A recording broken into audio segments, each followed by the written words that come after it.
So maybe the very first thing is, well, good afternoon to everybody that's here. The first thing is maybe a bit of housekeeping. We are really happy that we figured out how to enable closed captions in different languages for this webinar. So if you are wanting to listen in a different language, please find the Show Captions button that's at the bottom of your screen. If you click that, you'll just toggle on translation, and then you can actually choose your language of choice. And there's quite a few options there, so you can at least read the subtitles as we go along. So thank you all so much for joining us this afternoon for this very special edition of the CASK Family Forum. We are really honored and fortunate to have with us two exceptional CASK researchers this afternoon, Dr. Hans-Jürgen Kreienkamp from the University Medical Center at Hamburg Eppendorf in Germany, and Dr. ChangHui Pak from the University of Massachusetts at Amherst. And although this project has been ongoing for a little while, today marks the first time that you'll actually hear directly from the two of them and have the opportunity to ask some questions about the work that they're doing and the project that Project CASK is funding. So Dr. Kreienkamp is a leading expert in the molecular mechanisms of neurodevelopmental disorders, and he has been at the forefront of CASK research for many years. His lab has made crucial discoveries about how CASK interacts with other proteins and how mutations in CASK affect brain development. Dr. Pak's lab is pioneering the use of human stem cell-derived brain organoids and induced neurons to understand how the human brain develops from its earliest embryonic stages and how disruptions in development contribute to neurodevelopmental disorders like CASK. She combines cutting-edge techniques, including CRISPR gene editing and electrophysiology, to bring us closer to understanding and treating CASK disorders at the molecular and cellular level. So these two brilliant minds connected at the CASK think tank that was organized in December 2023 with the Orphan Disease Center. And this project is a 2-year project that is being funded by Project CASK. This really is your research too. This is research that the community is supporting, and this is your opportunity to ask questions, to understand the science, and to see where your support is taking us. So please keep all of your questions, write them down. There'll be an opportunity for question and answer at the end of the presentation. So please welcome Dr. Kreienkamp and Dr. Pak. The floor is yours. Okay, thank you. So am I with my screen here? Okay.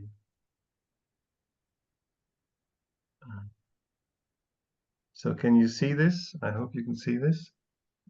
Yes. And I hope we can make this full screen now. Does it work? Oh, wait. Now here we are. Okay. So thanks for inviting me to present our concepts and our data here. I work in Hamburg Eppendorf. I put ChangHui on the same slide here, though she, of course, does work in Amherst in Massachusetts, so she's not here. But anyway, I think this is okay for the moment.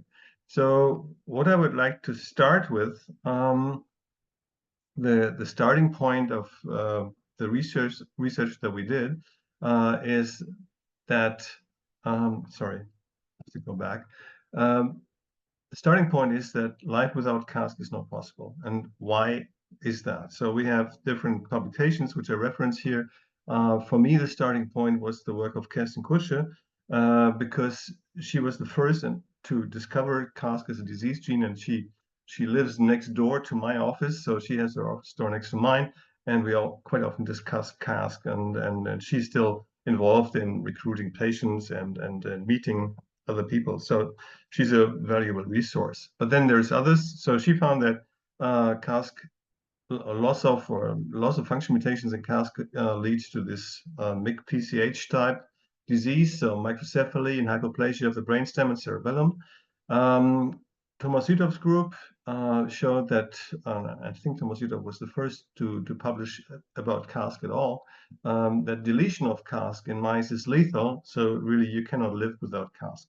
Knockout mice where the gene has been deleted die very early after birth, and they cannot breathe. So that's one of the main problems. More recently, it was shown that complete loss of CASK causes severe cerebellar degeneration, so more mimicking the human phenotype. And there is also an aspect of apoptosis, with Tabucci's group showed also very recently. So there are some specific aspects of CASK, of course. So we have CASK loss of function variants, which lead to a severe microcephaly and pontocerebellar hypoplasia, PCH phenotype in girls when they're heterozygous. And girls can be heterozygous because they have two X chromosomes and because the CASK gene is on the X chromosome. And so they still have one functional copy, but this loss of one copy already leads to this severe phenotype. Boys, on the other hand, if they were to lose their only copy on their only X chromosome, they would die. This is very often lethal, or in most cases, it's very early lethal. But boys are interesting because in boys we can have not loss of function mutations, but we can have missense variants. Missense means usually just the exchange of a single amino acid, maybe just the exchange of a single base in the genome. And they have some altered function of CASK, the CASK protein, and the phenotype may be variable. It may be intellectual disability only, but it may be much worse. So we have the full spectrum between a PCH phenotype. Some boys die, and some live to old age, but have an intellectual disability phenotype. And we think that analyzing these missense variants may help us understand, in a way, which aspect of CASK is important. And that's why we look at these things and why we find them interesting. So which aspect of CASK function is so important that loss of one copy in girls causes a severe phenotype, and why is this lethal in boys? That would be the main question. And the missense variants in boys might help us better understand that. Now we need to do some neurobiology, very, very rough in a way, very short. We have neurons. We have here on the right, we have a cell body of a neuron, and this extends here a dendrite, and this has extended here some receiving apparatus for information. We also have another neuron here, which extends another protrusion, which is called an axon, and this axon makes a synapse to this protrusion here. So these two communicate with each other in the form of a synapse. And we have CASK in different places in neurons, and that's why we need to discuss this just a bit. So we have CASK in the nucleus, where CASK is believed to regulate transcription of certain genes. So CASK has its own gene, but it deals with activation of other genes. This is the function in the cell nucleus. Then we have some postsynaptic CASK, which is here on the dendritic part of this one cell. And it is believed that CASK does something in receptor sorting. So it regulates the balance of different receptors at the cell surface, which respond to the signal coming from this axon. And then we have a presynaptic function where we think CASK is a scaffolding protein. Scaffolding in this sense means holding all other proteins together and bringing them together. And that's the presynaptic function. Which of these functions is important? That was initially not clear, and I think it's still debated in a way. So which of these functions is relevant for the severe phenotype caused by CASK loss of function variants? This is an important question too for the further understanding. Now, CASK is a protein, and I show you a complicated picture here of the different parts of the CASK protein. So we have this called CAM kinase domain, we have L27 domains, we have the PDZ, the SH3, 4.1, and the GK domains.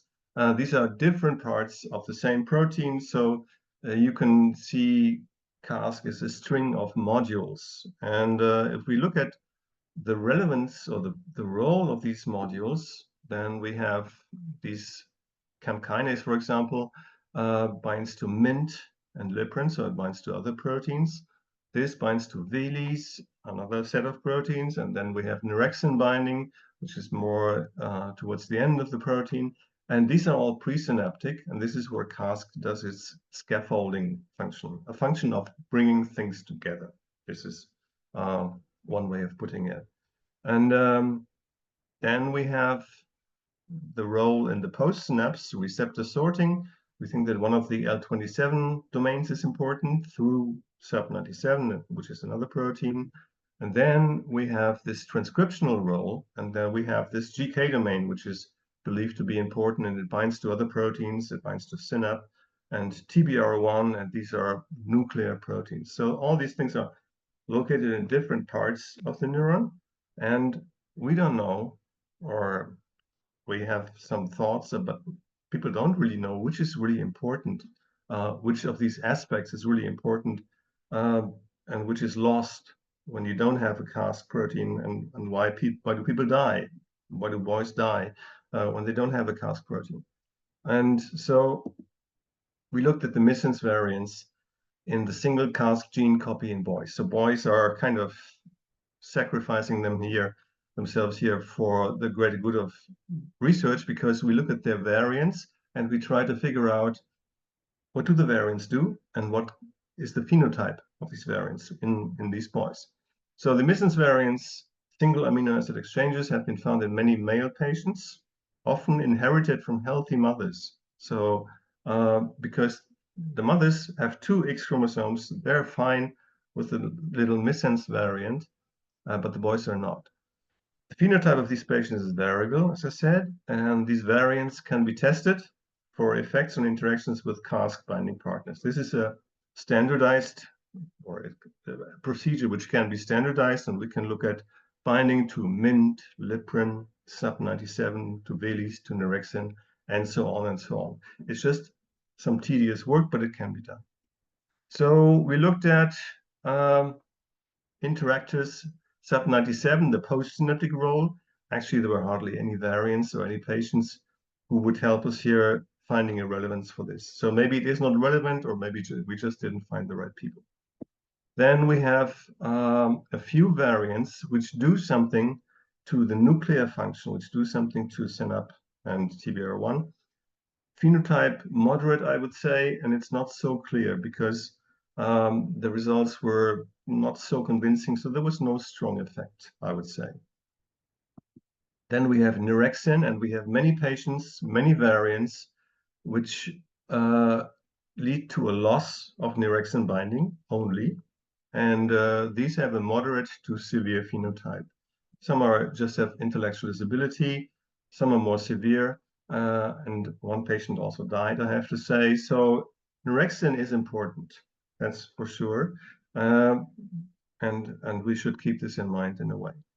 Then we have liprin binding, and we have several variants which affect liprin binding, and all of them lead to a severe phenotype. And in two cases that we've observed so far, this was lethal. So the young boys died at a very early age, one of them before the age of 2 and one of them before the age of 4, I think. And so this is something serious, liprin binding, somehow important. If we just look at this now, so we have a lot of cases with nerexin loss, and we have a lot of cases with liprin loss of binding. And this gives us the feeling that this presynaptic function is important. And this gives us the feeling that liprin alpha is specifically important, because we have really severe cases here. This is just a feeling, or just an analysis or a hypothesis based on a few cases, but it's always very severe when liprin binding gets lost. So we look at the presynaptic, because the genetics and the cell biology tell us that the presynaptic function is the function which seems to be most relevant for any phenotype in boys with the mutations that we analyzed. So this was our logical way of getting to this conclusion. And we have to think about this because, of course, all families who have a patient with CASK mutation, they would like to see that we come up with a cure, and that's not easy. So if the genetics and the cell biology say the presynaptic function of CASK seems to be most important, we would ask the pharmacology, can we bring back this scaffolding function of CASK in terms of a small molecule? Can we just give our kids a pill or an injection? And this brings back this rather complicated function of CASK, bringing together liprin, Mint, orexin, and putting this into the presynapse. And of course, the pharmacology says, no, this is not possible. We cannot find a compound which does just that. So this is not possible. For this, we would need to go really to gene therapy and bring back a functional copy of the gene. And we would have to look at this way. But, and I put a but here because we still think that there is some aspect of these experiments and of this study which might be important here. And this comes up in the next slide. I just want to look at a little bit more detail into mutations that we found in patients, so in boys. So each of these numbers here represents a single case, a single family with a single mutation. And we have these here in black. These are variants which we have analyzed in patients, and they do not affect liprin binding. They don't do anything to them. So we put this into the CASK protein, analyze binding. Liprin binding is still fine. Patients with these variants show a rather mild phenotype, just in this chem kinase domain. Then we have the ones in red, EU115K, 255C, 264, and 299, reduce liprin binding. They do something in our experiments. And these patients show the severe phenotype, which I mentioned. So this is the only aspect that's wrong with them biochemically, not binding liprin, but they have a really severe phenotype. And specifically the E115K and the R255C patients, these were the ones that died very early at 2 and 4 years old, kind of. And so we think liprin binding is important, and we have to look at this a bit more. So the genetics and the cell biology tell us binding to liprin alpha is really important. And my colleague Deborah Tibbe did this work, and we published this in about 3 years ago. So we have to look at this a bit more. Liprin binding seems to be important. Liprin is another protein which is presynaptic, which is in the nervous system, and we should have a look what it does. So interestingly, at this point, a few months after we published, our colleague Katsuhiko Tabuchi from Japan, he found that also mutations which alter CASK liprin alpha binding lead to a severe phenotype in the cellular system where he analyzes cerebellar granule cells, so the cerebellum, which is affected in the patients.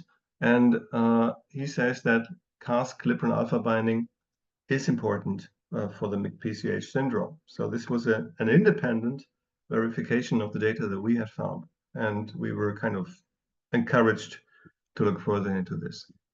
Now, what's going on with CASK and liprin alpha? So we did an analysis in cells where we expressed, so we put in liprin alpha 2, and we did an analysis for the molecular weight of the protein. And in this case, we have here a rather large protein, and it has like 1,400 or something amino acids, and we added some more to it to make it detectable. So it's quite a big protein. And we have then this analysis by molecular weight, so by the size of the protein. And we see here that this is predicted, but there is an increase which kind of tails back in the analysis, which gives us something to think about. And our students who worked on this said there is something wrong with this protein. And what we noticed is the increase in molecular weight above what we thought it should be. But when we add CASK in the same system, in the same experiment, CASK would block this. So this increase would not occur. Then we tried the CASK mutants, the ones with the severe phenotype, E115K, maybe the most important here. And so this again showed that Liprin had this increased molecular weight and it could not block anymore. So this is something wild-type CASK does, so the normal CASK, and this is what the mutant CASK cannot do, block this increase in size. We did further work. We had a suspicion, and it was correct, that this was done by phosphorylation. So somebody was adding phosphol groups to the protein. So, and we could do like a phosphatase treatment, and we would see that this increase was due to phosphorylation. So the biochemistry tells us here CASK blocks phosphorylation of Liprin alpha 2. This was at that point an isolated finding. Another thing that we did, we observed in cells when we did microscopy. So this is a single cell here, and the blue stuff is the nucleus of the cell. When we put Liprin alpha into these cells, we observed it here in these 5 very round, very intense clusters. There was no protein in any other position of the cell. It did not go into the nucleus, it just stayed in these clusters, in these round things. CASK is different. CASK is diffuse outside the nucleus, is not in the blue, but it's just somewhere in the cell. So it's floating around somewhere. And if you put them together, who would win? CASK would win, because CASK would force Liprin to be also diffuse and no longer in these clusters. So CASK can do another thing. It can alter the localization of Liprin in the cell. And again, the mutant, which we analyzed here, E115K, could not do it. Another thing that CASK can do, but the mutant cannot do with respect to Liprin. So CASK blocks the clustering of Liprin alpha 2. Then we read the literature, and while doing this, and also in the last 2 years, there has been some work on Liprin. It has been done not in human cells, but in worms. So the worm C. elegans is a favorite research vehicle of some researchers who look at all aspects of cell biology. And in C. elegans, they found that there is a protein which is called SAD1, which triggers the clustering or aggregation of Liprin. I just go back one slide. So this clustering, this being like concentrated in one focus, is triggered by SAD1. And SAD1 does so by phosphorylating Liprin. And this phosphorylation is required. It's important in C. elegans because C. elegans cannot make synapses without this phosphorylation. So we need phosphorylation at some positions here, and then Liprin can induce synapses. So these phosphorylation sites, this is a sequence comparison from worms to humans. These phosphorylation sites are identical in the human Liprin. So we come up with this theory that CASK can block phosphorylation by SAD kinases. It's again a complicated picture here where we look at molecular weight. And I want to just go through this quickly. So Liprin is phosphorylated when we put the SAD kinase in there. We also have the human SAD kinase. So Liprin alpha 2 here, and it just moves up to the higher molecular weight. And this can be blocked by phosphatase treatment, or this can be blocked by CASK. So CASK here prevents this partially, and CASK moderates this in a way.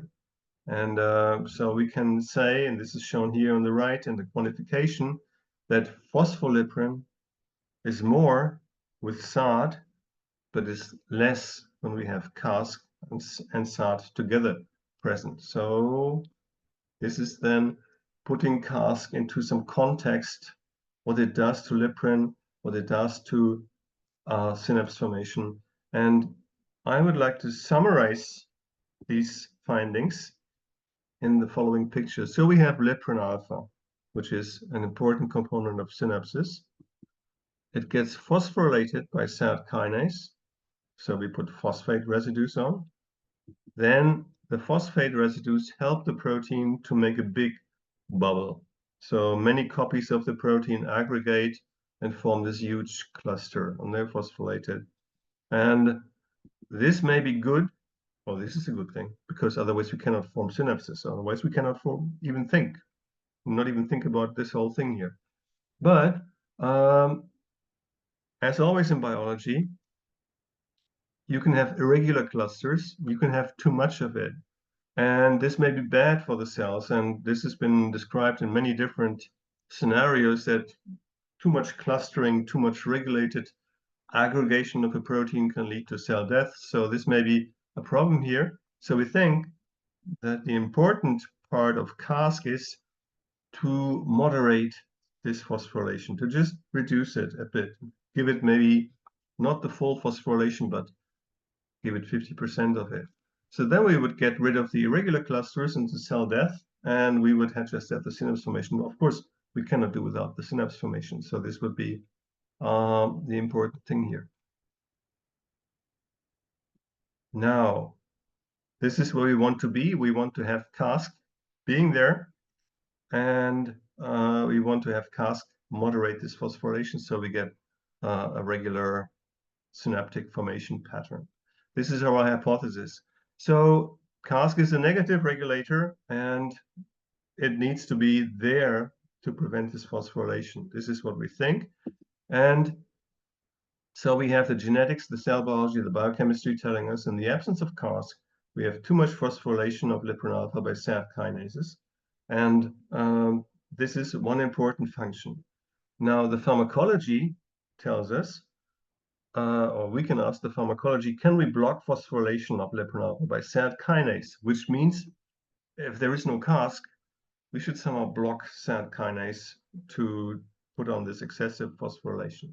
And this is something that can be done pharmacology-wise. So a kinase is what people call a druggable protein, because you can block kinases, you can try to find an inhibitor, and your average pharmacy in your city or in your village or in your town, the pharmacy is full of enzyme inhibitors, where people have identified an enzyme which is in a pathological process, too much activity, so they blocked it. And examples are here. Ibuprofen blocks cyclooxygenase, paracetamol or Tylenol blocks cyclooxygenase, and this helps with pain and fever. Statins block HMB-CoA reductase, and this reduces cholesterol. Penicillin blocks the bacterial synthesis of cell walls, and this is of course an antibiotic, and so on and so on. And imatinib is a kinase inhibitor. It's used for treatment of leukemia. Viagra is a phosphodiesterase inhibitor, and you know what this is good for. So we have lots of inhibitors of enzymes, also of kinases, and there is also an inhibitor of SAD-A and SAD-B kinases, which is called GW296115. And one idea would be if this could help for a PCH CASK deficiency, and this could lead the way to find something which could be administrable for patients lacking CASK protein or having not enough CASK protein.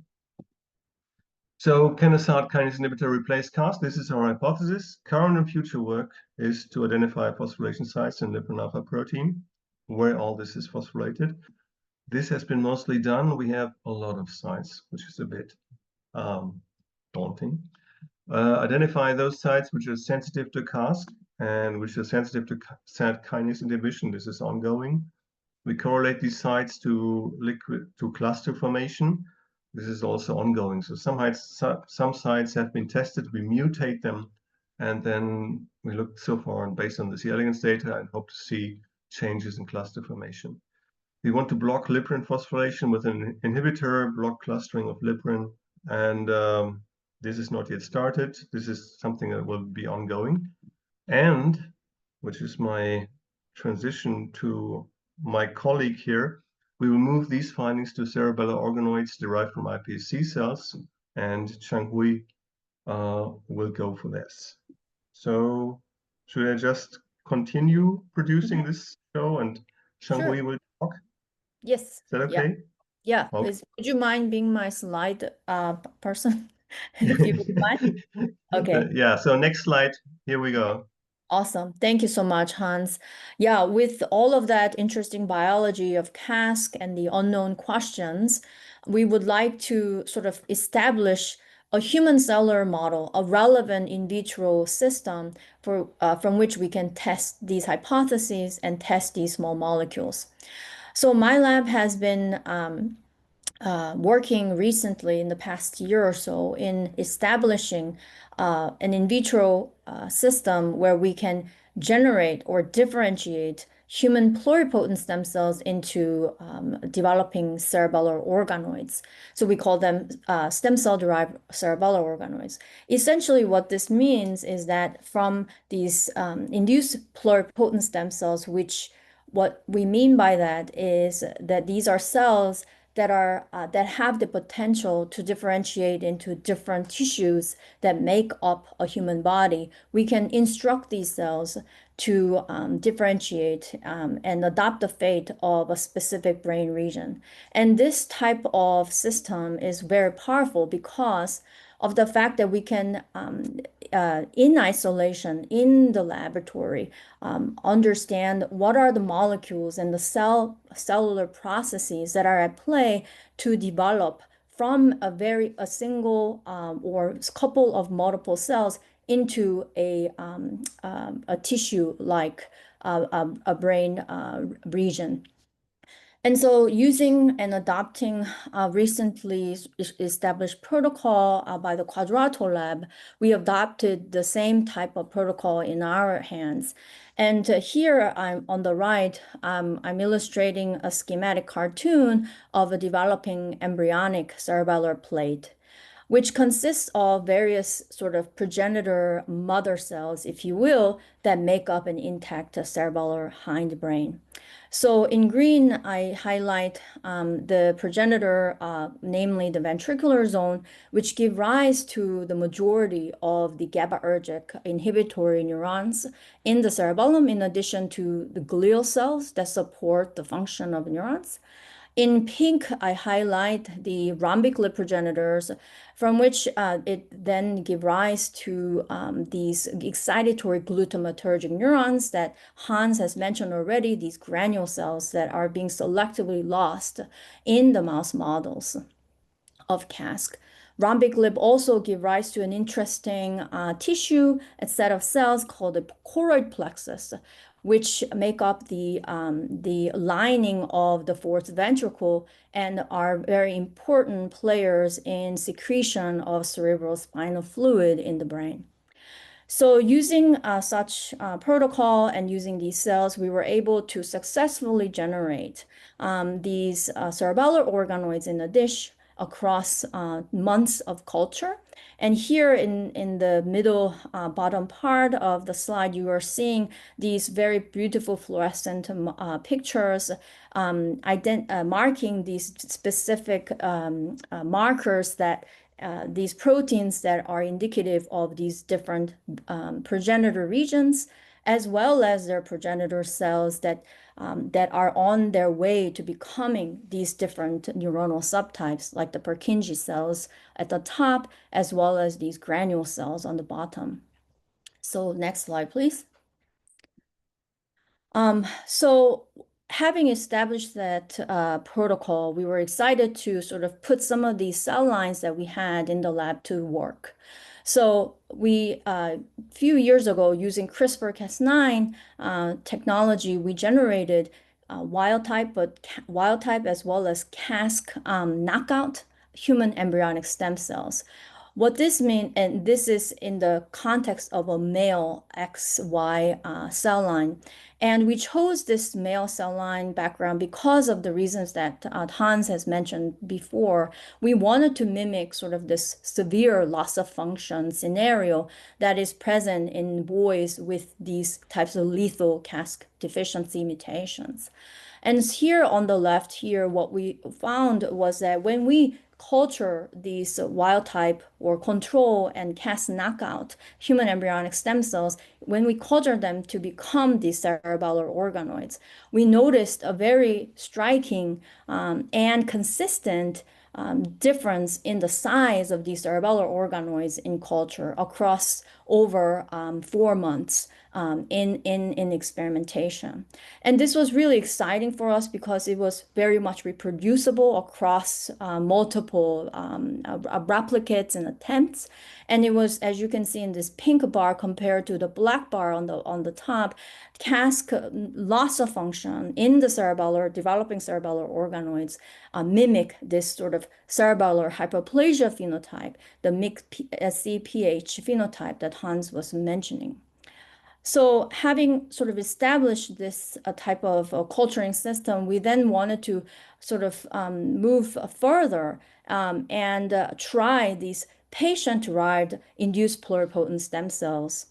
So this patient, as Hans mentioned before, carries a unique 2 different mutations in the same area, same region of the gene that affects and impairs this binding property of CASK to neurexin-1.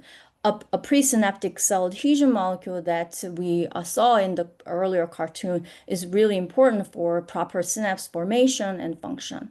And so what happens when we grow cerebellar organoids from this patient-derived line compared to its isogenic gene mutation corrected control? So what I mean by that is we use, again, these gene editing technique to correct these specific mutations in the patient-derived line such that the only difference between the patient line versus the corrected control line is either you have that CASK mutation or not. Everything else is kept the same in terms of its genetic background. So if you move click one forward, here, as you can see, we were very much excited by this preliminary result, where compared to patient control, these the CASK patient iPSC lines showed, again, similar to the knockout phenotype, a very much a consistent and dramatic size difference in the development of these cerebellar organoid cultures. So this is only carried out to about a month in culture, but we hope to gather more data as we move forward. So next slide, please. Here, I'm just giving you a table of the various cell lines that we're studying in the lab right now. As I mentioned previously, the individual 2 with this D624E, P625L mutation individual, this particular mutation disrupts neurexin-1 binding, as I showed you, and our dear colleague Hans has confirmed this biochemically. Interestingly, this patient who is a male, this patient display cerebellar hyperplasia phenotype, the shrinkage of the hindbrain, as well as the overall microcephaly, smaller cerebral cortex, in addition to intellectual disability and epilepsy. And what I didn't show you are some of these other lines. For example, the individual 1, D710G mutation carrier. And this patient, again, has a specific gene variant in the C-terminus of the CASK gene, CASK protein, which is still a little bit enigmatic because Hans has shown that perhaps it may not necessarily impair neurexin-1 binding, but potentially maybe that has implications in other protein binding impairment. And this individual, again, display intellectual disability and cerebellar hyperplasia. So these are the individual 1 and 2 are the patient-derived patient iPSC lines and their corrected controls that we were able to generate. With the funding provided by Project CASK, I would like to draw your attention to 2 new cell lines that we were able to generate. in this project. And these are human embryonic stem cell lines. We call them knock-in lines because these don't necessarily come from patient materials like the blood drawn from these individuals and reprogrammed into iPSCs, but these are embryonic stem cell lines in which we created specific base pair mutations in CASK. And these are the two very severe liprin alpha binding disrupting mutants or disrupting mutations in CASK E115K and R255C, which Hans's group has shown that they impair this liprin alpha binding. And again, these individuals are no longer with us. Therefore, we, are studying these mutations in isolation in an otherwise controlled background. So these are some of the ongoing work that we're sort of wanting to put these lines to test, and also sort of follow up on their molecular properties and cell biology, and really test this idea of liprin alpha overphosphorylation and how we can block such process in this cerebellar organoid model. And I want to end with the final slide here, just to sort of send out this message to all the families and supporters of CASK research. So this is just a sort of a diagram illustrating sort of the workflow that researchers like myself like to think about. So the patient-derived iPSCs actually came from these CAS mutation carriers with defined clinical symptomology, as I showed you in the table. So these CAS patients' blood was drawn, and we were able to isolate these blood cells and reprogram them to these pluripotent stem cell-like state. And from there, we utilized those cell lines and generated different sort of 3D brain organoid model resembling the hindbrain, the cerebellum. And really, the idea here is to utilize these patient-specific lines to learn something about what could be going on, what could have been going on early on embryonically in fetal stage from these individuals during the cerebellar development. So we sort of study these the processes, the pathways that could be perturbed and that could be originating from these different CAS missense variants. We call this process modeling the disease in a dish, with the hope that perhaps after learning something about these individual disease origin or causal mechanisms, the idea is to test different therapeutic agents and come up with novel ways to treat or to reverse these different phenotypes that we see in the dish, with the hope to kind of go back to those individuals. And why is this so important? Because as all of you know, not everyone is created equal. We all carry a very diverse genetic backgrounds, and that makes us who we are. This genetic diversity is also very much of a challenge when we try to come up with a therapeutic that could cure or to treat these individuals. So I think it's really important that we utilize these human iPSC cells as a vehicle for personalized medicine, and to be able to kind of come full circle and address these different molecular cellular deficiencies that could be arising from these patient-specific mutations. So I highly encourage your participation from families that perhaps through genetic testing or phenotyping or drawing blood for iPSC generation, all of these efforts are needed to push some of these cellular research that I was talking to you about, so that we can learn more deeply and about CAS-related disorders, and to come up with various treatment schemes that could help our patients. That's it for me. Wonderful. Thank you both very, very much. We have come to the end of this first session. However, I do want to allow anybody, if there's any questions quickly, to go ahead and put them into the Q&A, and we can benefit from Dr. Kreienkamp and Pak being here to answer them directly. I know that was a lot of science for those of us non-scientists. That was a lot to take in. We will try after the webinar, we will try to put maybe a simplified message together about what was covered in this presentation. I think really quickly, and please, Hans and ChangHui, correct me if anything I'm saying is not correct. But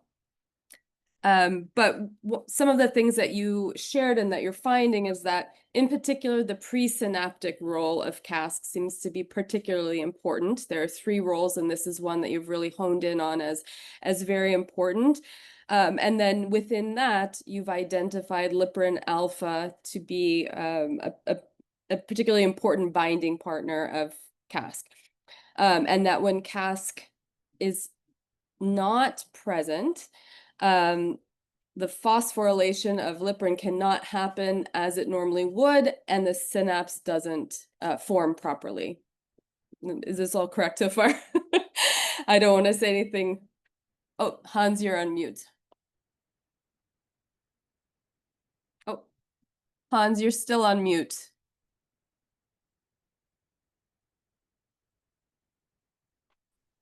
So when CASK is missing, then we have too much phosphorylation of liprin. So we think that, at least that's what the data show, that CASK can suppress the phosphorylation and can be a negative regulator here. And apparently this seems to be the function that is, in our hands, quite striking and quite important for CASK.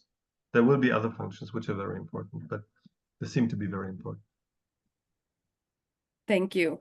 And in that regulatory role, the SAD-A and SAD-B kinases potentially could kind of mimic the role of CASK when CASK isn't present. And so this is what you'll be testing in the next part of your work in terms of understanding the extent to which this could help treat some of what we're seeing with CASK and prevent some of the cerebellar degeneration that's seen in our children.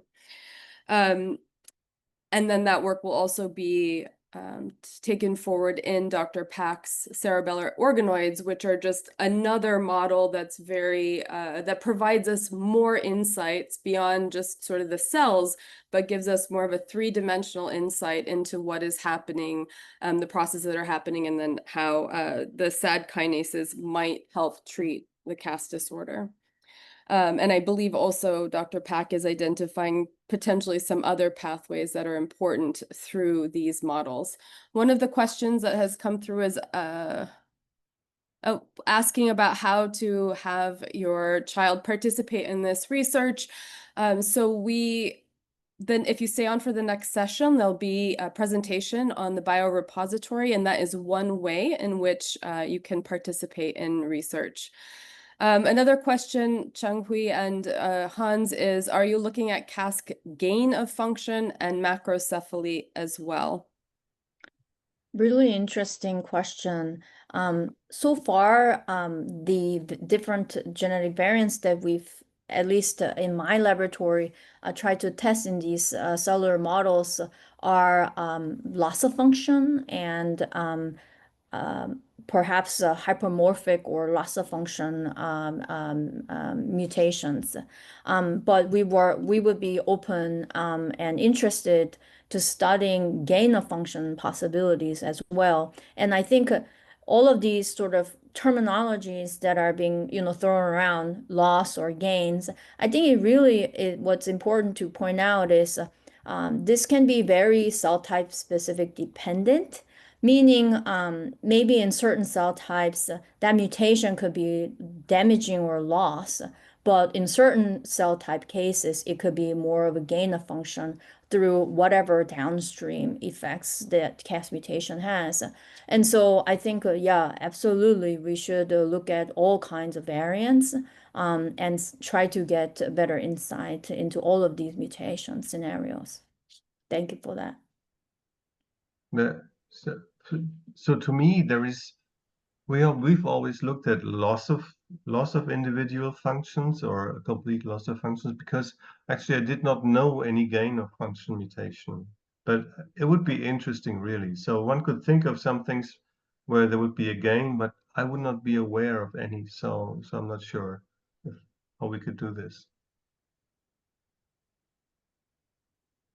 Okay, well, we have to hop off now to our next session, but thank you again, Dr. Kreienkamp, Dr. Pak.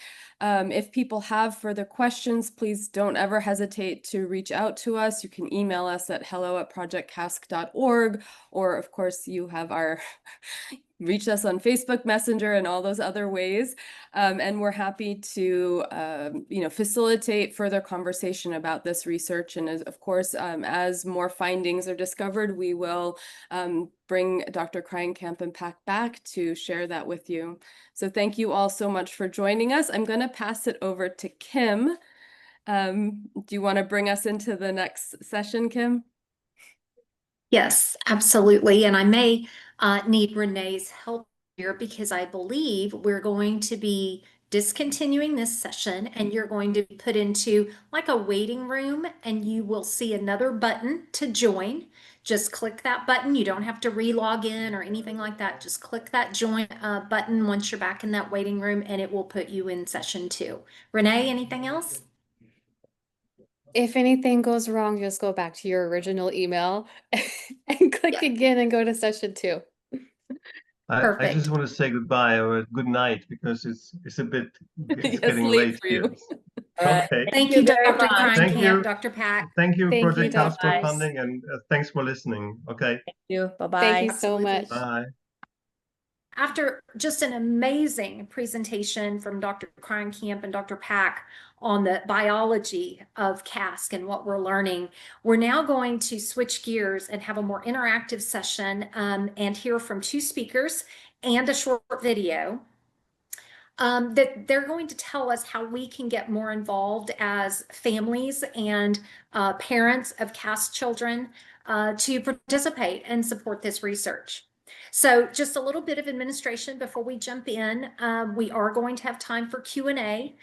So there may be a Q&A button at the bottom. You may be able to raise your hand. We will be, think about your questions. Feel free to put them in the chat as we go along. And then when we get to the end, we will have Grace and Kate, Renee, myself, and Hitomi available to answer those questions, time permitting. So with that, we are going to get started. First of all, welcome Kate. Kate Haldeman is with Citizen Health. She's in the partnerships team. Citizen Health is a platform that is built by rare disease families. And its purpose is to, 1, transform all of the medical paperwork that we are inundated with into instant answers. And 2, to accelerate the research that we were just hearing about by sharing of health data. So with that, Kate, welcome. Thank you so much for being here. The floor is yours. Thank you so much, Kim, and thank you all so much for having me. Kim, I felt like you already did half of my presentation, so great work. No, but seriously, it's wonderful to be here again. My name is Kate Haldeman. I support community partnerships at Citizen Health. It has been such a privilege and an honor working with this wonderful community. Renee, Hitomi behind the scenes are such fierce advocates for each and every one of you, so it has been an absolute delight. But today, I'm excited to share a little bit more about this platform, exactly who we are, what we do, how you can participate, and why it matters to you, and to driving forward research, which is what really today is all about. So let's get started. First, who are we? Sorry, was there a question? Okay. Citizen Health really is a team of patients, caregivers, advocates ourselves that are coming together to change the status quo. We really firmly believe that rare communities deserve better, more personalized support. Pictured here is Nasha and her daughter, Amara. Nasha is one of our co-founders. Amara is her daughter. She was diagnosed with FOXG1 syndrome about 9 years ago, a rare neurodevelopmental disorder. And it was very clear from day one, and as many of you have experienced, that rare disease patients are not your average patients. They need different support, different tools, different data, a whole different paradigm to enable the best support for them and research that drives forward treatments in our lifetimes. At Citizen, a major problem we're working to disrupt are the roadblocks in rare disease drug development. It is hard to develop treatments in rare disease. There's just not enough data to enable efficient research. It's pretty burdensome on families to actually collect the data that is needed. There's lots of demands on your time for answering surveys or going to visits, all of which are very important things, but we know those things add up. And in the end, it can cost millions of dollars and a very, very long timeline to push forward treatments. So at Citizen, we really believe that there is an answer to help disrupt this problem, and that involves getting access to more and better data easily. So how do we get access to more and better data to provide personal support to you, your families, and how do we get more and better data easily to enable more efficient drug development? And as Kim very eloquently said at the beginning, we work to unlock the trapped insights from your own medical data to drive better care and faster cures. If you think about it, each of you, your families, you're interacting with the medical system constantly, leaving this breadcrumb trail of data wherever you go.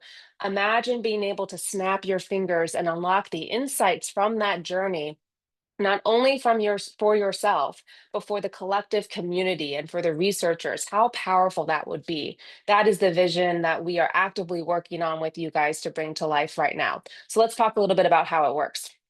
So when you take a few minutes to sign up for Citizen, and we'll talk about what that sign up process looks like, it's very straightforward. We are able to securely collect your entire comprehensive medical history from everywhere you've been seen in the US. I'll talk about how we support international patients momentarily. With your consent, we can de-identify and extract pertinent details from the medical record to build very rich longitudinal research data sets, powerful research data sets that have been used in regulatory filings to get drugs approved for rare disease communities. That data we then also give back to the communities to support personalized insights and provide them with day-to-day care tools to help you make the best next step in your care journey. So we'll talk about what all that includes, but the essence is we take your medical records, we give you access to them, that sometimes those are otherwise tracked in all sorts of different systems, labs, EMRs, so on and so forth. And we help you really get the most out of that data. So what does sign up look like? Project CASK has their own landing page with us where you can sign up and get started. Here is the link right now. The sign up process is very easy. You enter in some basic demographic information. You tell us the providers where your child has received care, and then you have the consent options if you wish to participate and contribute your de-identified data towards research. Once you're signed up, you'll get access to your profile on Citizen Health. This is where you will see your records start to come in and you can centrally manage those. Finally, all of them at your fingertips. You can share those records with whomever you choose. You own and control who has access to and what happens with those medical records. And then at a click of a button, you can share it with your care team or a provider for a second opinion, for example. Through Citizen, you're able to contribute to research without taking one extra step, without an additional site visit. Let your medical records speak on your behalf. And then very excitingly, we have just launched a new tool called our AI Advocate, helping you get instant answers to the questions that matter most based on your own medical history. So I'm going to preview that to you today. So from within your profile, you can access your personal AI Advocate. It gives you the ability to chat with your own medical records, surface important insights that are sometimes buried in your medical history. We've seen community members use this for many things like help getting support filing their IEPs, or they're going to a new doctor and they want to summarize all of the medications that their child has been on, but they couldn't remember all of their medications or the dosages. So this really helps put your medical records at your fingertips, and it helps you capture those insights that can sometimes otherwise be trapped. Okay, here it is. So a few things we've already heard from the community in terms of their use of the platform and the use of the AI Advocate. One of my favorites is the following, which, you know, a caregiver actually used the AI advocate to help get a adaptive bicycle approved with insurance when it was previously denied. Another caregiver, you know, remarks here, I was very impressed. I asked several questions regarding my daughter's health history and everything seems spot on. My daughter has thousands of records, so to be able to ask a question and within minutes have an answer is amazing.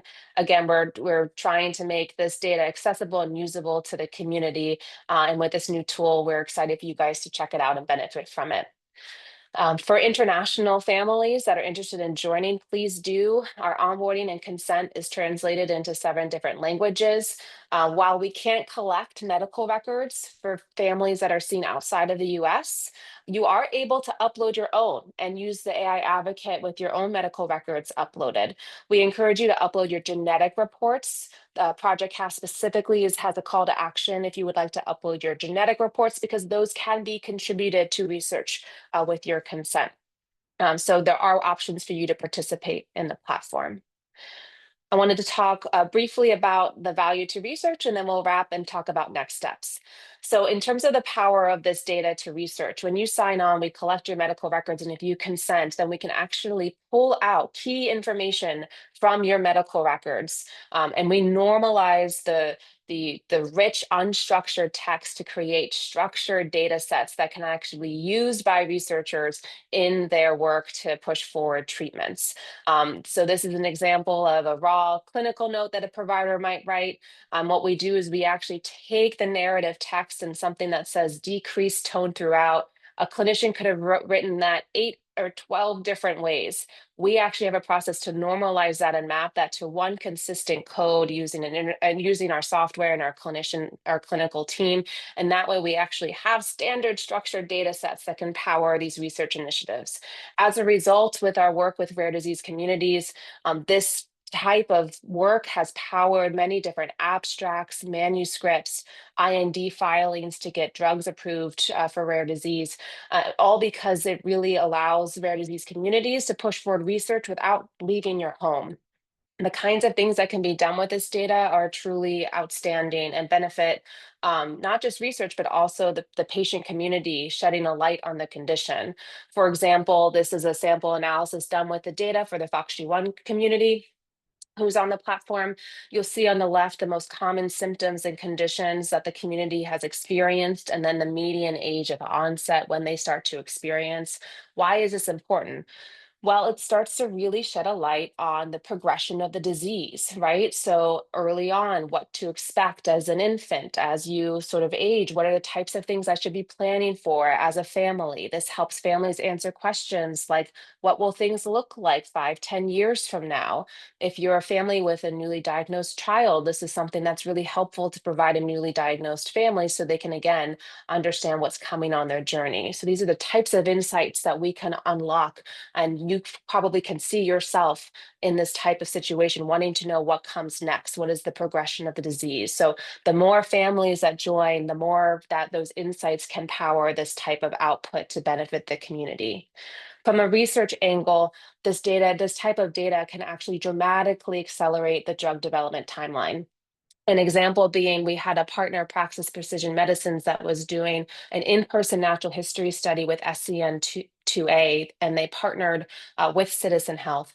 We were able to actually recruit 4 times as many patients as were going to their in-person study in 6 months, such that we had more breadth and depth of data than they were able to get for folks that were traveling into clinics. So they were actually able to rely fully on the digital natural history study data that was just unlocked from the patient medical records without needing to have patients to come back to the site. So it was estimated that that resulted in a 4-year acceleration of their IND clearance. So just to translate this for those that might not be as familiar with the research process, this means treatments are getting to patients faster, right? Because we are doing this in a way that is patient friendly and doesn't require too many extra steps from the patient community. So in terms of next steps, we would absolutely love to have you join us if you haven't already. We're actually running a campaign right now called Share for Rare, where we are encouraging everyone from our rare disease communities to sign up and participate. Use the AI advocate to help unlock important clues in your care.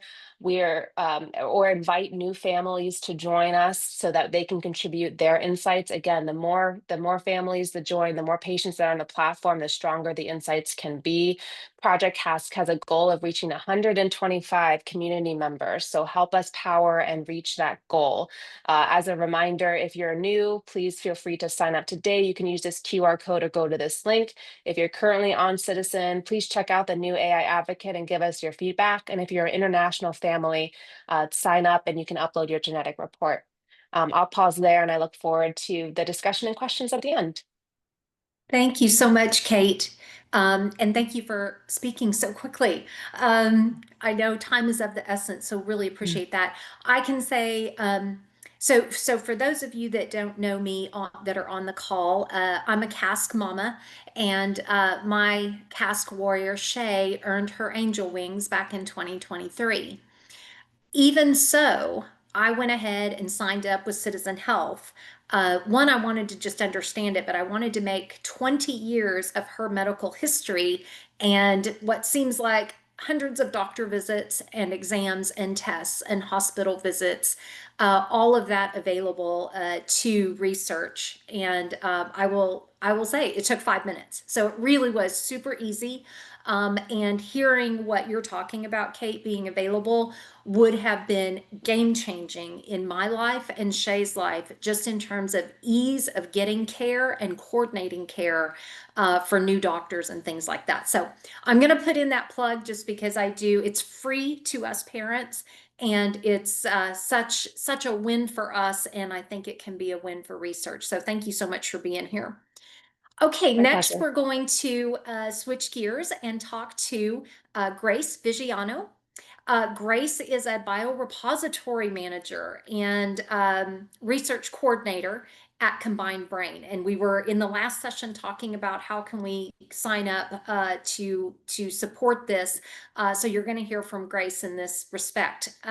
Combined Brain is, if you're not familiar, is the consortium that focuses on outcome measures and biomarkers for neurodevelopmental disorders like CASK.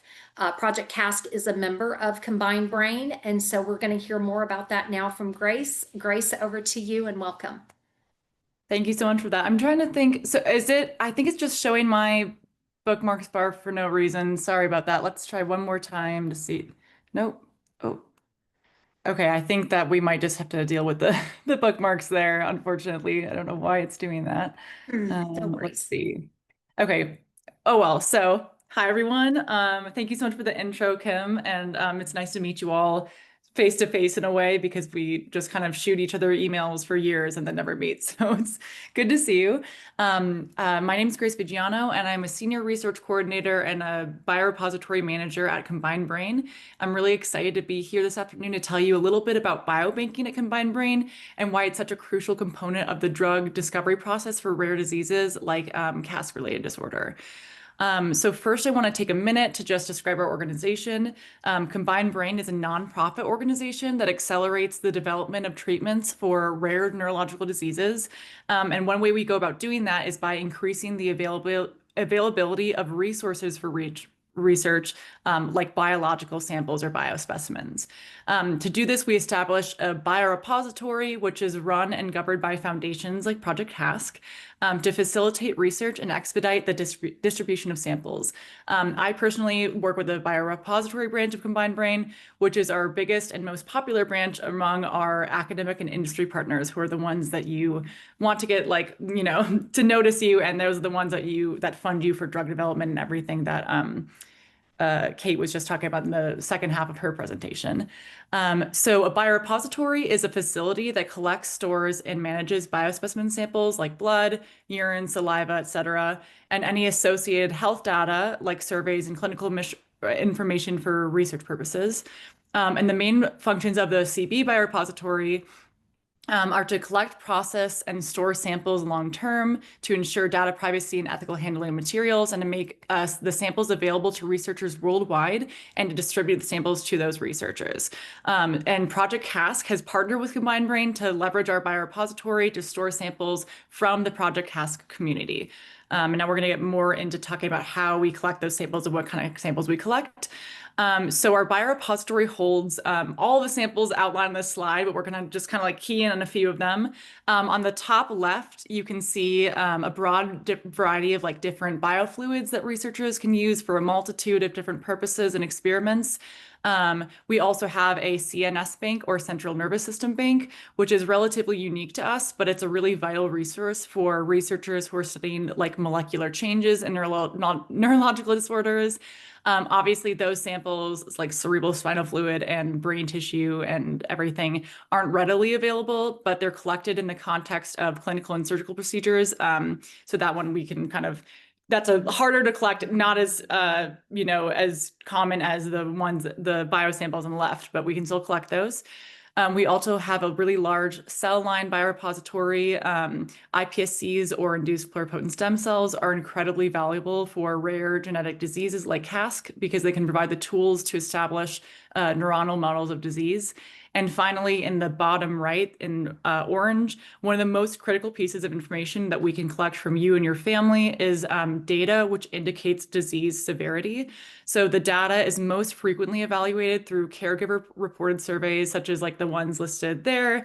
And I just really want to stress that having clinical information like these surveys is just as important as donating the biosamples themselves, because the surveys provide a clinical measure to compare to any like molecular findings that we could find in the biological specimens. So those are just as important. So, and we collect them in tandem, but just a lot of times people don't fill out surveys, or it's frustrating to keep on filling out a million surveys, but they are really, really important for research. And then, great. And then, so why are we making such a big deal about donating biosamples?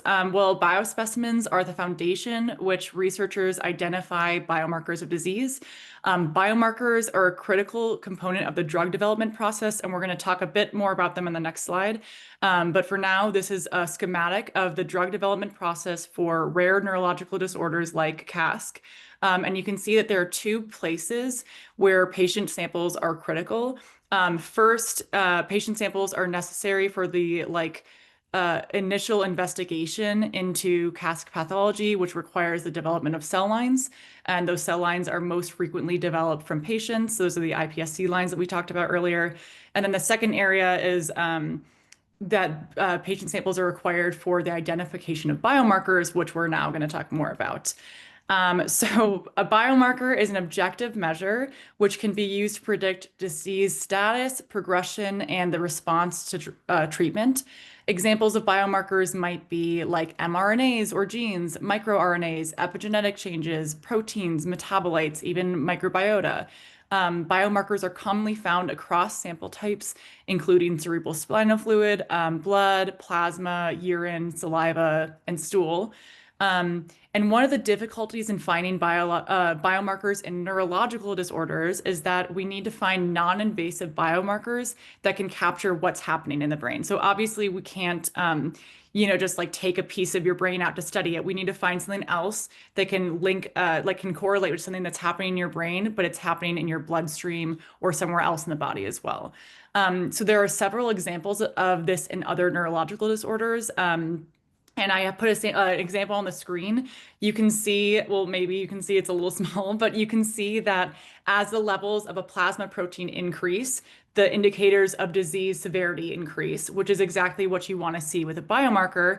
And it's proof that you can measure changes in a protein circulating in the blood as a readout for changes in the brain. So it's really amazing, honestly, that we can see things like this and connect it to something in the brain and then say, okay, well, if there's this heightened protein or whatever it is, then that means heightened disease severity, and then it can help with just everything. So in order to find biomarkers for disease, researchers need biospecimen samples. And since there's such limited access to patient samples from ultra-rare disease communities like Project CASK, your samples are extremely, extremely important and really highly sought after in the research community. So it's really important to collect from as many and everyone as we can in your community. A couple of the current opportunities that Combined Brain has to help identify CASK biomarkers. We have an ongoing plasma proteomics project, which is open across all combined brain disorders. So we, I think Kate was mentioning like FOXG1, we also work with them. We work with a ton of other disorders, including CASK. And the purpose of the study is to identify measurable biological markers that reflect CASK function or disease progression, and then also to identify potential shared plasma biomarkers across other disorders that are also being checked in this like big sort of like cross disorder project. And the potential outcomes of the biomarker project could be like better diagnostic tools. So you can, people with CASK or other disorders can get diagnosed faster and correctly. Biomarkers are an objective measures of efficacy for interventions. The use of, we can use identified biomarkers as an endpoint in clinical trials. And also, again, talking about industry, if we can find a biomarker that really sparks industry interest, because that's something that is like tangible that they can study and target treatment towards, and that leads to drug development and advancement of research. So who can donate samples? Obviously, like individuals affected with CASK-related disorder, and also unaffected neurotypical family members, who we also call control participants. They can provide a control sample that we can then compare to the family member who is affected with CASK. We can compare their samples and see, okay, this one, maybe this protein is really overexpressed, or maybe, you know, whatever else is happening that can help us find biomarkers. There are three main ways that Combined Brain helps collect samples. The first way is a home collection with a mobile phlebotomist. We would send you like a little home collection kit, and then a phlebotomist in your city that's contracted through a party called Travel Lab would come to your house, draw blood, send it out, like process it all on site and send it off to us. Another way is in tandem with your clinical labs. So if you have maybe labs that your child or whoever's affected with a disorder, if they go in like every few months to get labs, we can sort of piggyback off that draw and just, you know, ask if it's okay if we can throw our tubes in the mix, get that sample, and then send it back to us. And then finally, the easiest way, just like the least amount of coordination on your part, is to come to one of our road shows. We have road shows all year. Lots of them happen in the summer. It's all over the United States. All the stars denote where we've had ones this year. And our last one of the year is December 4th to 5th in Atlanta, Georgia. So if you're in Atlanta, please tell one of your CASK representatives that you were there and that you are interested in donating. And then just what do you have to do to get started?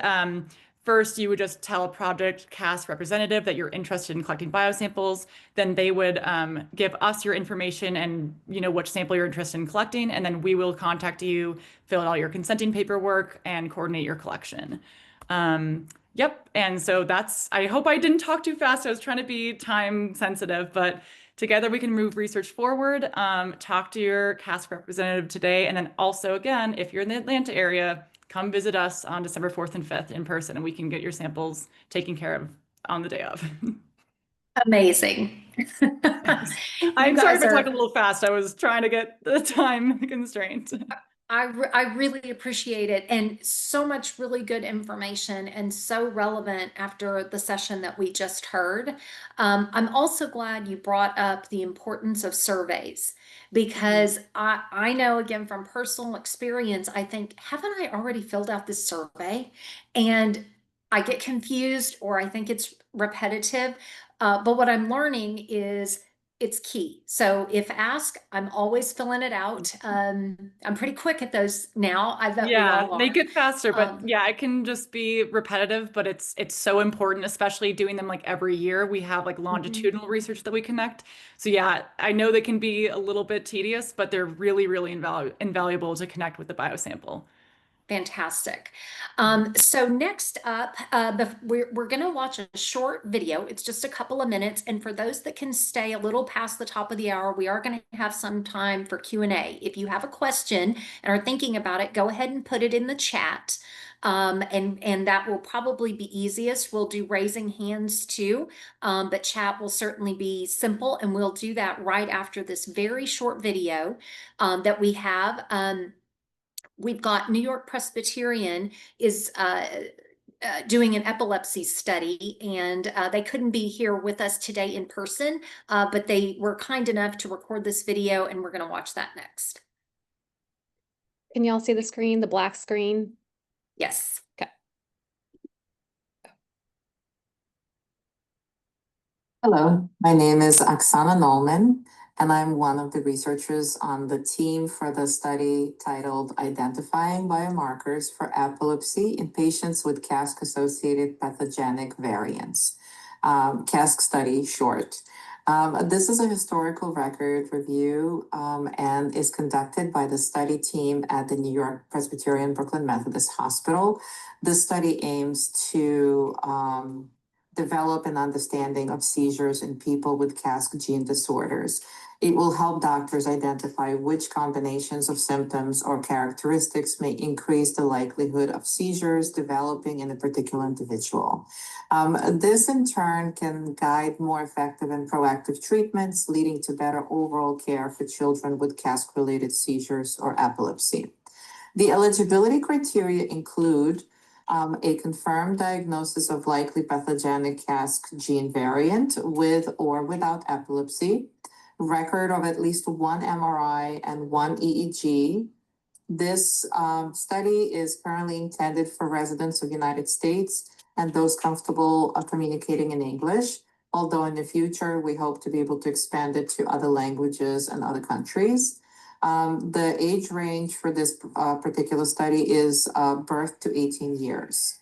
Participation involves initial virtual visit to complete an informed consent process, completing a comprehensive epilepsy survey, which looks into past and present treatments and other types of support, and sharing related medical records and genetic reports and EEG tracings, as well as MRI images with the research team. So we're looking forward to hearing from you. Please reach out to us if you're interested in participating or just have questions about the study. Thank you. Have a good day. All right, thank you, Renee, for playing that very much. That worked out well.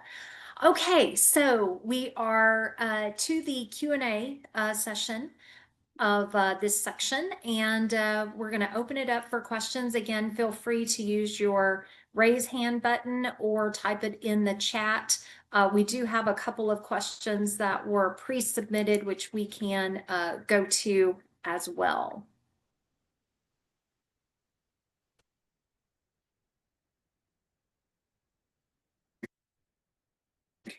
So here is a question that's coming up. Once samples or data are collected, so Grace, I think this is for you. Who can access them and how are they used? Can you give us an example of how this type of data has helped research for CASK and other disorders? So really both, Kate or Grace. Yeah. Or both. Okay, yeah, I can start with that first part, definitely. So yeah, so it was, to restate, it was what is collected and who is it shared with? Yeah, so we collect, so obviously the physical biosamples, blood, urine, everything. We also collect surveys. We have a secure platform called Matrix. Well, the big platform's Matrix. We have like a little subdivision on Matrix, I guess. And it's a secure healthcare platform that has all of the surveys that we ask you to complete. And the only people that have access to your Matrix account other than you are people that work at Combined Brain that have all of our like city training, HIPAA training, all of the trainings and all of the requirements to view that kind of sensitive information. Yeah, that's it. And you yourself, obviously. And then how we share it is, I think Kate was also talking about de-identified health information, but we have you make the first step of donating a biosample is making something called a clinical research ID or CRID. And it's a like 8-digit number, like alphanumerical code that corresponds to you, but like we wouldn't just know like, oh, I'm A1, B2, C3, D4 or whatever. So when we list your samples on our website, or if we like if a researcher is interested in CASK and they ask us, hey, what kind of like plasma samples do you have from CASK? We would say, well, this sample belongs to, we would only share a little bit of demographic information. So for me, it would be this sample belongs to a female who is 27 years old and I would be like a control for this. And then we would have the clinical research ID number connected to your sample. So your name is not on it at all. Your birthday is not on it. Nothing that can like identify you would be on that. The only caveat is in ultra rare disease communities, sometimes there's like maybe like one kid in the entire world who is 17. If someone knows who the one person in the whole world who's 17 is, they might be able to figure out that that CRID belongs to that person, but people aren't really doing that in our field. I don't think people are trying to like discern and find people out, but that's the only caveat there. And for researchers, again, we would just share that demographic information, so age, sex, diagnosis, and variant, and then obviously the sample itself. Did I get everything on that question, Kim? You did. Okay, Thank good. you. Thanks. Thank you. Yes, Kate, for Citizen Health. Yeah, so we collect your full medical record from any provider that you list, and you give us the okay to reach out to and collect on your behalf. In the US, we have something called the HIPAA right of access. You have a legal right to access your medical records. That is what we use to go out and request them from the facilities where your child has been seen. In fact, Devin McGraw, who is one of the individuals that wrote those laws, is our chief regulatory officer. So we are very well equipped here at Citizen to navigate that area. So once those records are collected, they're in your profile. Only you see them. You own and control them. If you want somebody else to see them, you have to specifically share it with them. For researchers, you can consent to, you can opt into research from your profile. If you do that, we are then able to de-identify the information in your medical records and contribute it to the larger de-identified natural history data set. So there's no identifiers used in that data set that can link it back to you. Okay, great. Thank you. All right. Do we have any other questions? Thanks for everyone who has held on. Most have. Any other questions?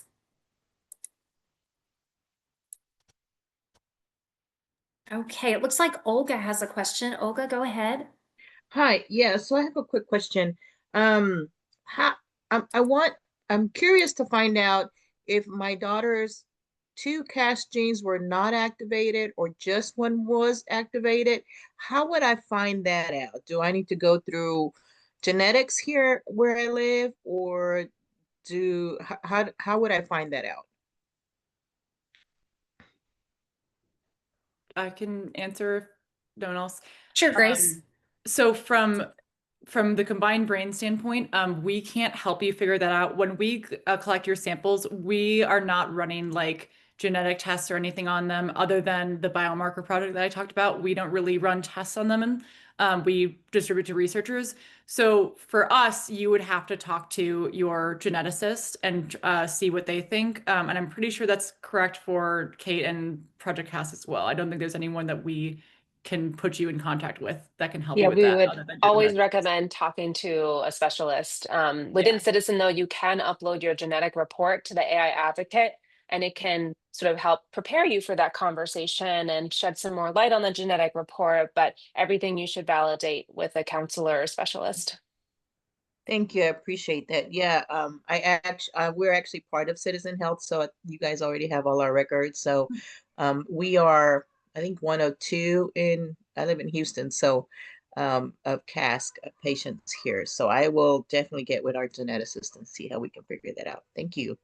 Great, Olga. And it'd be great if you want to try it in your profile if you haven't already to ask some of the questions in the AI advocate and just sort of see how that can help you with the conversation.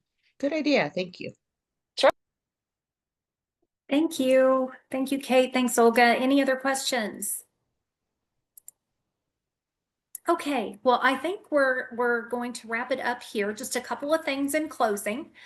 First of all, Kate and Grace, thank you so very much for participating today. And I know this is going to spawn a lot more questions, hopefully even more participation, as you've been really helpful in helping us understand how we can help the research, because ultimately, without us, this doesn't happen, right? We don't find ways to help make our children's and family members and loved ones and friends' lives better if we don't participate.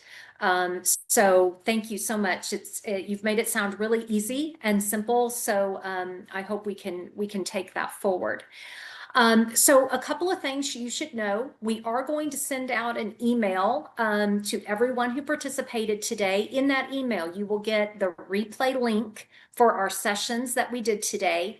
And we will include in that email links to Citizen Health, the CASK biorepository with Combined Brain, and the epilepsy study. Hitomi has been putting them in the chat, so you may have gotten some links there, but you'll also get them in the email. Before we close, I would like to ask Renee and Hitomi if they have any closing comments for the group here today. I just want to thank everyone so much for coming.